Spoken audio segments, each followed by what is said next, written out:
Good day, everyone. I'm Sara Batiancila, and today I'm going to discuss the last part of chapter 5. So, now that we know what are these strategies and how to manage a classroom, let's talk about the lesson 5, which is establishing an effective classroom management.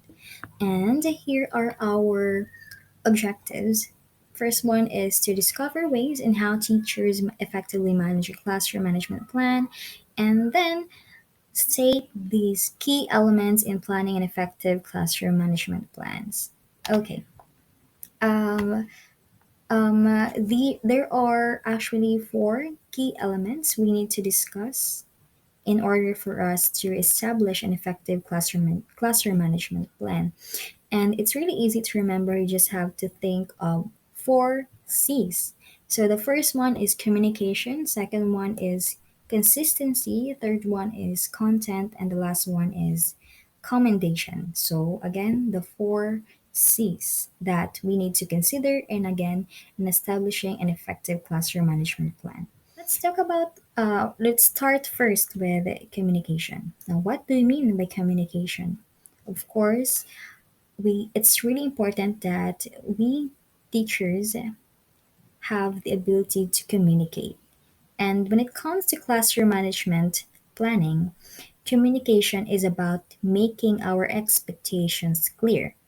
So, for an example, at the beginning of the school year, teacher and students can discuss rules together in order for each one of you could benefit from it.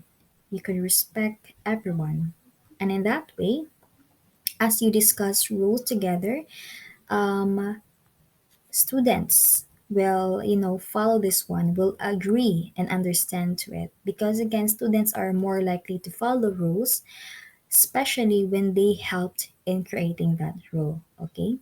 Another one is that when they help in establishing these rules, it could also help the students feel ownership of the classroom. So that's an key element in establishing effective classroom management plan, and that is communication. The next, consistency. What do you mean by consistency? Well, we have to connect first from the communication and then consistency. Basically, consistency is applying these rules and consequences fairly and equally. So, in that way, students know how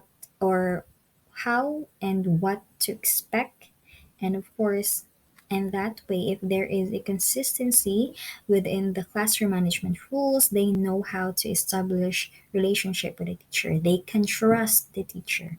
Okay, so for example, imagine if a student comes late and then the teacher or you as a teacher will reinforce the agreed upon consequence every time they will come to class late. And so no matter who that student is, then the student will remember that rule. So in that way there is, fairness. And then the third one is content. Now, what do you think this means? Maybe the lessons of the teacher teaches? Well, that is actually correct. So these lessons, these well prepared and engaging lessons, will also have an impact on how students can focus and prevent any misbehavior.